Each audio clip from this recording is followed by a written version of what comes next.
کہ گناہگار کی توبہ قبول کب ہوتی ہے؟ جبکہ اس کی آنکھوں سے آنسو جاری ہو جائیں۔ اب کچھ ہم لوگ ایسے ہیں کہ ہماری آنکھوں سے آنسو اپنے گناہوں کو یاد کر کے تو بہت کم آتے ہیں، البتہ اہل بیت کے مصائب کو یاد کر کے آنسو آنکھوں میں آ جاتے ہیں۔ یا یوں کہہ لیجئے کہ دنیا کے اور کتنے معاملات میں آنکھوں میں آنسو آتے ہیں۔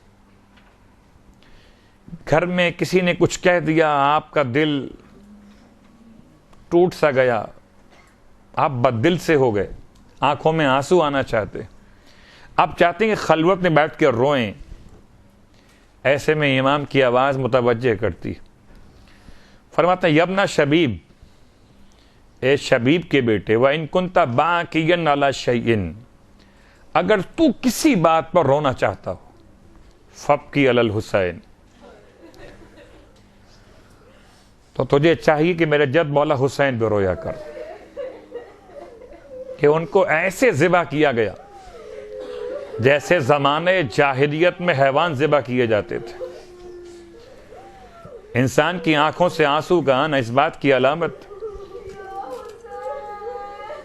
کی علامت کہ اس کے دل کو پروردگار نے نرم کیا ہوا ہے، ورنہ لوگ روتے نہیں ہیں۔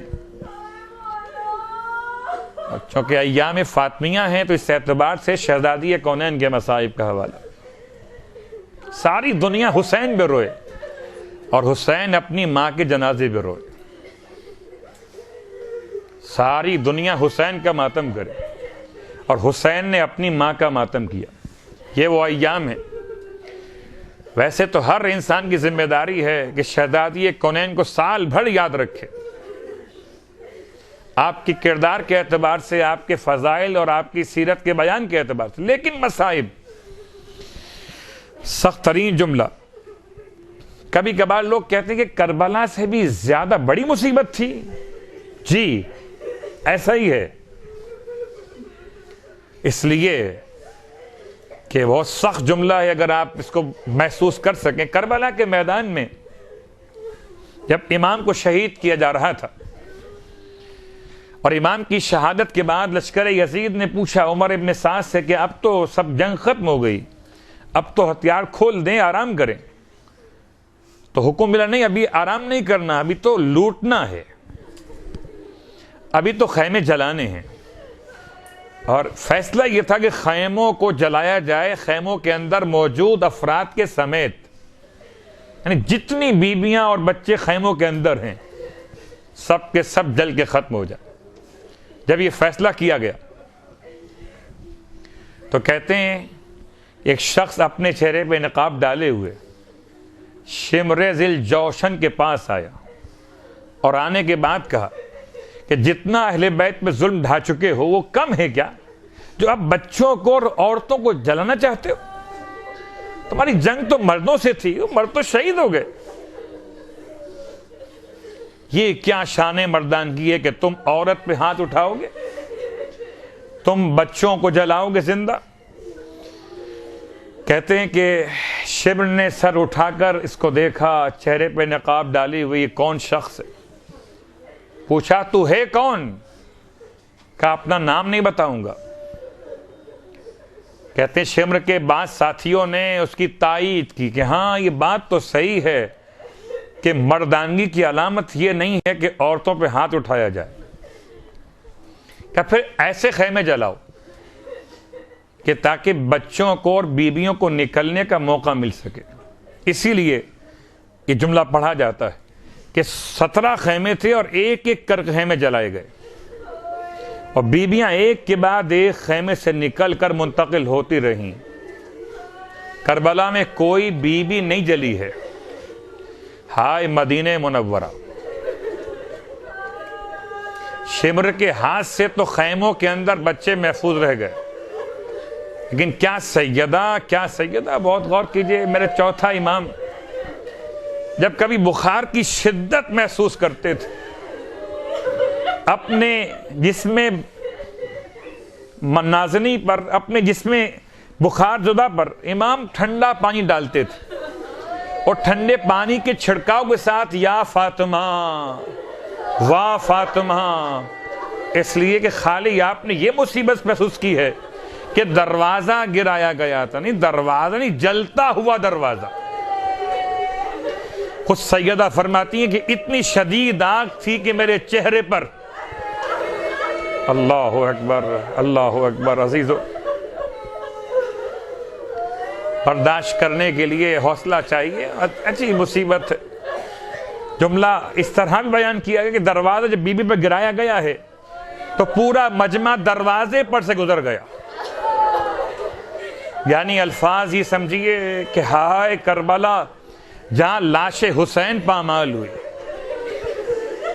اور زندگی میں سیدہ ایسے پامال ہو گئیں کہ پسلیاں ٹوٹ گئیں۔ یہ سخت ترین جملہ کہ دروازہ جلا، دروازے کی چوکھٹ جلی، مگر جو لوہے کی کیلیں موجود تھی دروازے کے اندر، وہ سیدہ کے وجود مقدس میں پیوستہ ہو گئے۔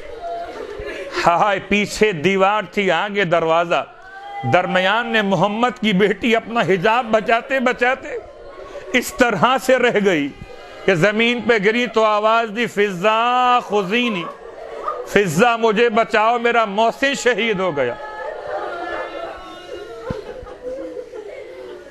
انا للہ و انا الیہ راجعون،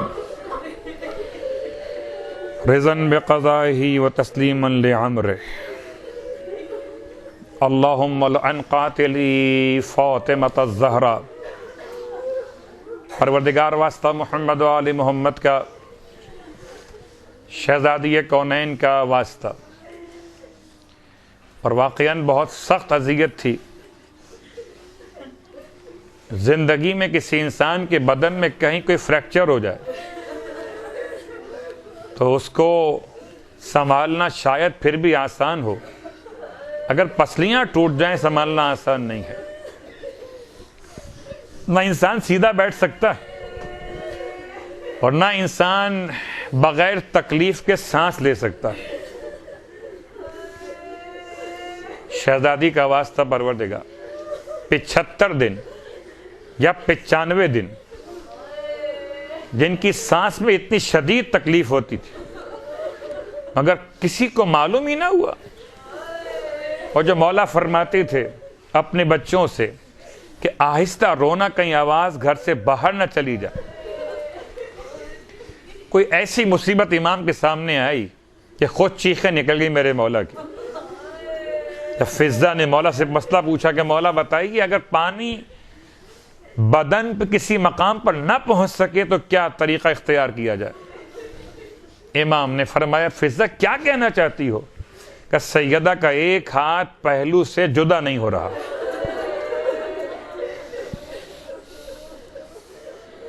تاریخ میں 2 ہی ایسے مقامات جہاں ہاتھ رکھ کے زخم چھپائے گئے، یا کربلا کے میدان میں جوان اکبر نے بوڑھے باپ سے اپنے زخم جگر کو چھپایا تھا، یا مدینے میں سیدہ نے ٹوٹی ہوئی پسلیوں کو علی ابن ابی طالب سے چھپایا تھا۔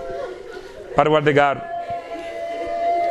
شہزادی کونین کا واسطہ، اس کا واسطہ جس کے جنازے کو اٹھاتے ہوئے جب حسنین ماں سے لپٹ کر روئے، پوری تاریخ شاہد ہے، کسی منزل پر کربلا سے شام یا اس سے پہلے کے واقعات میں منادی کو یہ کہنا نہیں پڑا، جو منادی نے مولائی متقیان سے کہا، ابو الحسن اب بچوں کو ماں کی میت سے الگ کر لیجئے، کہ پوری کائنات میں کوہرام مچ گیا۔